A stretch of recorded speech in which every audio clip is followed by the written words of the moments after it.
गाड़ियों के गोदी में बैठकर मणिपुर से लेकर महाराष्ट्र तक 2024 के चुनाव में नैया पार लगाने की अपना सपना देखे। इसलिए हिंदुस्तान में हम चाहते हैं कि बिहार से शुरू हो और बिहार निगरानी को पूरे बीजेपी के मंत्रिमंडल की जांच दी जाए और सुशील मोदी को हिम्मत है तो खनन विभाग के लिए पत्र लिखे और वित्त विभाग का जांच कर लिया जाए, सीएजी का पूरा रिपोर्ट सब कुछ। दूसरा, मैं महागठबंधन से आग्रह करूंगा, खासतौर पर कांग्रेस, नीतीश कुमार और लालू यादव जी से। लगातार जब एक तरफ एनडीए, छोटी छोटी पार्टी, छोटे छोटे दल एक एक व्यक्ति को साथ ला करके बिहार के 3 गठबंधन को मीटिंग में बुलाए हैं, लगातार उनकी गठबंधन की सीट से लेकर गठबंधन बिहार में किन किन से होगा वो तय उन्होंने कर लिया। तो महागठबंधन को भी बिहार में अपने गठबंधन को विस्तारित करने का जो उनकी सोच है उनको भी जल्दी करना चाहिए। या जो महागठबंधन के पास जो है अभी सीपीआई, सीपीएम, माले या जद राजद और कांग्रेस, क्या वो अपने पुराने गठबंधन के साथ ही लड़ना चाहते हैं कि और किसी को भी? मैं लगातार कांग्रेस और नीतीश कुमार जी से आग्रह कर चुका हूं कि हमारी पूरी लड़ाई बिहार के 14 करोड़ जनता के मुद्दों को लेकर, चाहे वो टीचर्स का मुद्दा हो, चाहे बेमिसाल का मुद्दा हो, चाहे सांप्रदायिकता का मुद्दा हो, हर मुद्दों को लेकर पप्पू यादव लगातार महागठबंधन के साथ खड़ी रही है।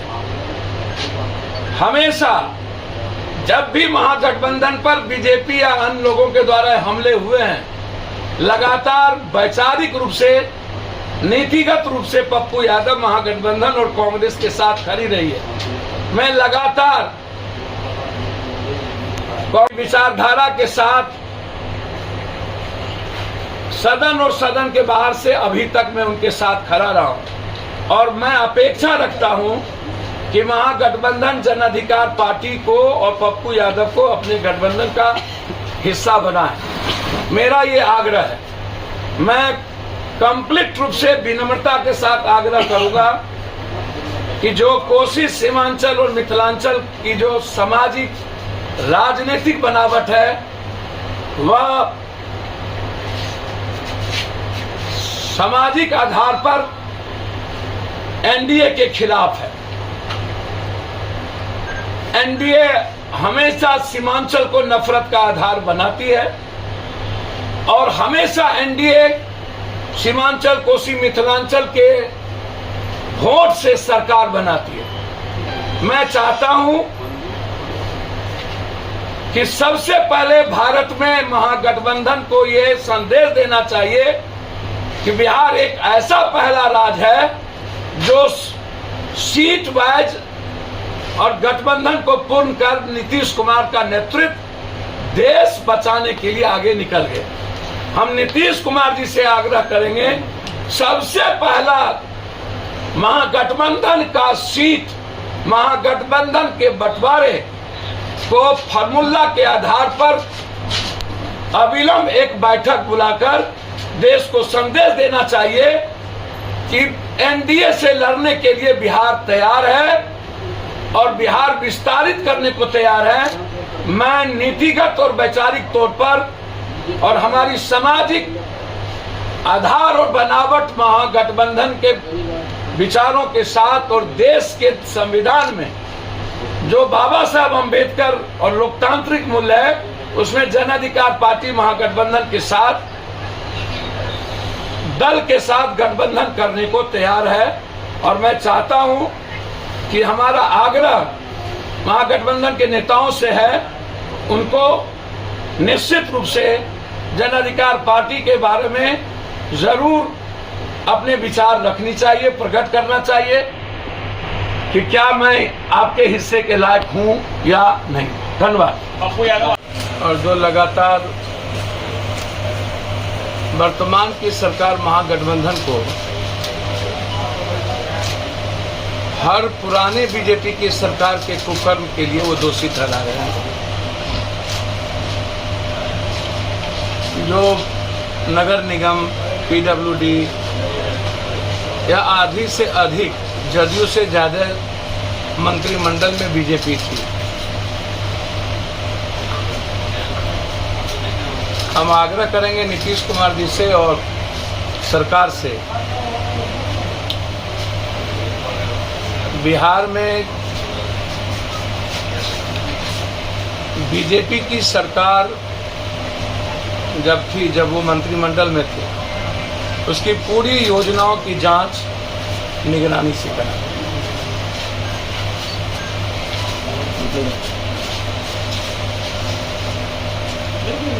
लगातार जो लोग अकूट बिहार सरकार के मंत्रिमंडल में रह करके लूटे हैं, जिन लोगों ने पूरी की पूरी बिहार की जनता के पैसे अपने घर ले गए। कहावत है, सूप बाजे तब बाजे चलियों बाजे। शीशे के घर में रह के पत्थर फेंकते हैं ये लोग।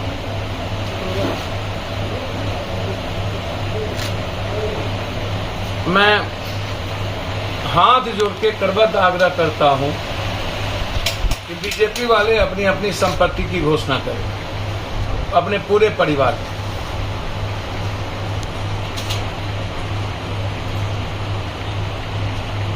और बिहार में हर विभाग में जो घोटाले हुए उसकी भी पूरी जांच। सुशील मोदी जी के वित्तीय विभाग से लेकर के खनन विभाग तक में जो घोटाले हुए हैं, हम चाहते हैं कि सुशील मोदी जी की भी खनन विभाग, वह भी सीना तान के सुशील मोदी से आग्रह करेंगे कि आप सरकार को एक पत्र लिखें कि खनन विभाग और वित्त विभाग में मैं जब तक था उसकी पूरी जांच करें। खनन विभाग में कितने घोटाले हुए सुशील जी के रहते हुए, कितना पैसा की लेन देन हुई, और सुशील मोदी जी और के पाठक का क्या रिश्ता था खनन विभाग जब थे, तो उस रिश्ता का भी उजागर आवश्यक है। बीजेपी को इतना ही दम है अपने बदौलत, नरेंद्र मोदी जी की बदौलत, तो फिर लगातार मांझी जी को प्रलोभन, कुशवाहा जी को प्रलोभन सुरक्षा का,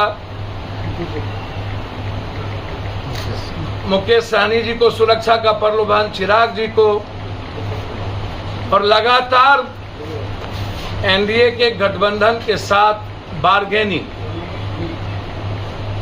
बीजेपी के द्वारा अन्य दलों को प्रलोभन देकर के, तो क्या नरेंद्र मोदी जी पर पूर्णतः भरोसा खत्म हो गया? अब बीजेपी की नैया पार या तो मांझी जी, या तो उपेंद्र जी, या तो सहनी जी, या तो कुशवाहा जी लगाएंगे। देश में लगातार